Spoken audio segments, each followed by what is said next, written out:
10h. Intégral Placement. 100% placement, 100% BFM Business. Et l'on évoque maintenant la gestion collective grâce aux équipes de Morningstar et Mara Dobrescu que l'on retrouve en duplex. Bonjour Mara. Bonjour Cédric. Analyse de fonds chez Morningstar et aujourd'hui vous évoquez un fonds, le BGF European Equity Income.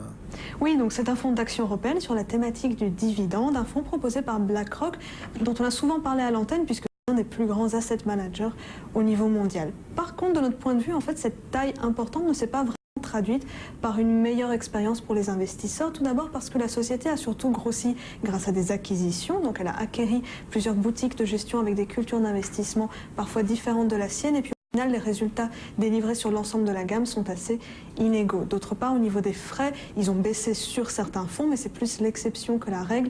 Et il y a encore vraiment du chemin à parcourir pour partager les économies d'échelle réalisées avec les investisseurs. Pourquoi donc nous conseiller ce fonds en particulier ?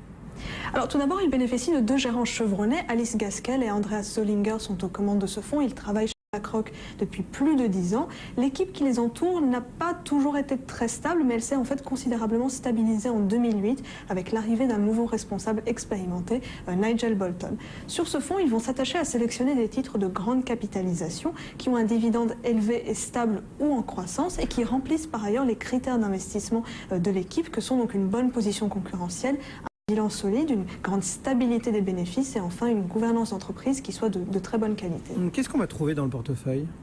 Alors si on regarde le portefeuille de ce fonds, eh bien, on va trouver historiquement bon nombre de noms de secteurs pharmaceutiques qui sont historiquement généreux en dividendes. Dans le dernier portefeuille collecté par Morningstar à fin mars 2014, on va voir Roche, Novartis, mais aussi Novo Nordisk, dont le dividende est certes plus faible mais jugé vraiment très soutenable par l'équipe. Les gérants avaient également trouvé des opportunités dans d'autres secteurs défensifs, comme dans les télécoms avec T-Mobile, jugé intéressant tant du point de vue du dividende que des valorisations.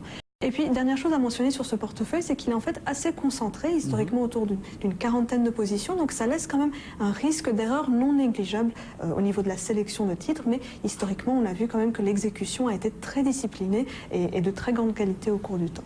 Est-ce qu'on peut dire un mot pour terminer, Mara, de la performance ? Oui, alors depuis le lancement de ce fonds en 2010 et jusqu'à fin mai 2014, sa performance annualisée ressort à 12,2%. Il a donc devancé ses concurrents de plus de 2 points de pourcentage et tout cela avec un niveau de risque inférieur à la moyenne qui illustre selon nous vraiment la qualité et le succès du stock picking. Attention quand même, c'est que ce type de stratégie peut se retrouver même durablement à la traîne par rapport à des indices de marché généralistes comme le MSCI Europe si les conditions de marché sont peu favorables aux stratégies de dividendes. Et puis enfin, en ce qui concerne les frais, à 1,82 sur ce fonds, ils sont en ligne avec la concurrence, mais là encore, on aurait pu s'attendre quand même à un tarif plus raisonnable compte tenu de la taille des actifs gérés. Donc au final, ça donne une note des analystes Morningstar bronze pour ce fonds BGF Europe Equity Income. Merci beaucoup Mara Dobrescu, donc depuis Morningstar. Le CAC 40 est à 4.